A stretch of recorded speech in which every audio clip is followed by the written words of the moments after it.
السلام عليكم. مرحبا بكم في قناتكم معشبة الجميع تحت شعار داوي راسك براسك بأقل ثمن.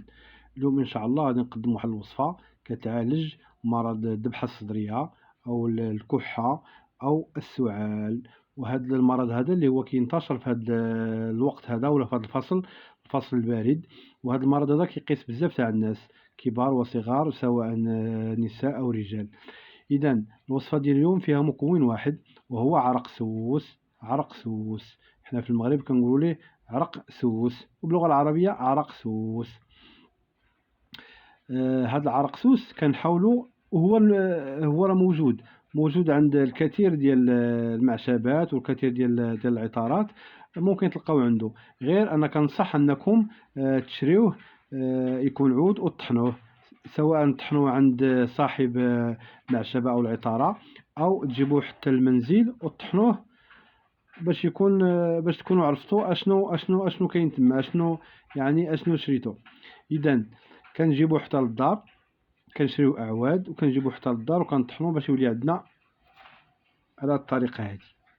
كيولي عندنا على الطريقه هذه ما هو دقيق. المهم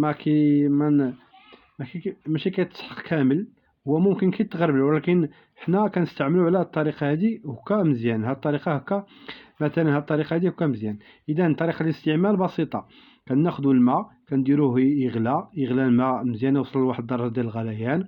كناخذوا واحد الكاس، كاس يكون فيه واحد 100 ml 100 مليلتر. وكناخذوا من عرق سوس كناخذوا ملعقه صغيره من عرق سوس، كنديروها في هذاك الكاس اللي فيه الماء مغلي، ونخليوه لمده 30 دقيقه. نصفيوه ونشربوا هذاك الماء.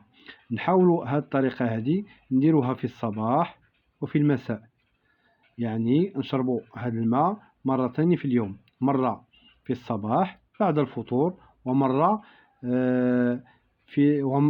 في المساء قبل النوم.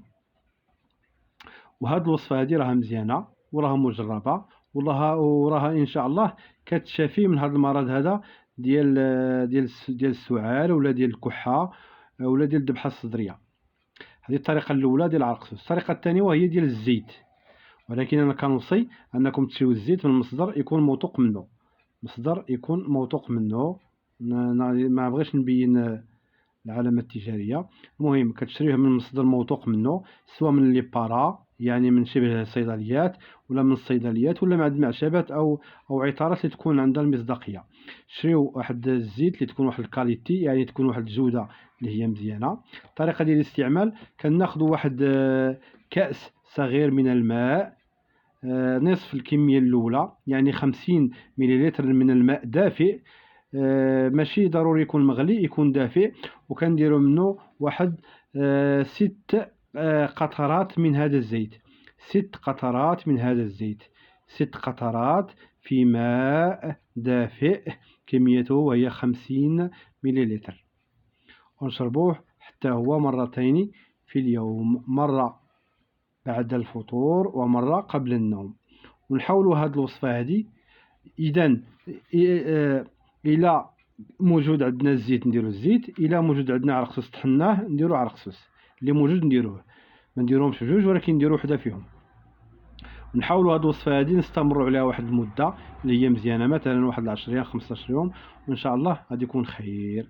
وانا كنصح الناس اللي عندهم ضغط الدم مرتفع انهم ما يكثروش منها، يحاولوا يديروها غير نهار ونهار لا، يعني يديروها يوم ويوم ما يديروهاش، ويديروها اليوم التالي، يعني نهار ونهار لا. هذه بالنسبه للناس اللي عندهم ضغط الدم مرتفع. اما الناس اللي ما عندهمش ضغط الدم مرتفع يديروها بطريقه عاديه، يعني يديروها مرتين في اليوم، اما عن طريق دقيق العرق سوس، او عن طريق قطرات الزيت في الماء. والطريقه احنا شرحناها، ونتمنوا الشفاء العاجل للجميع.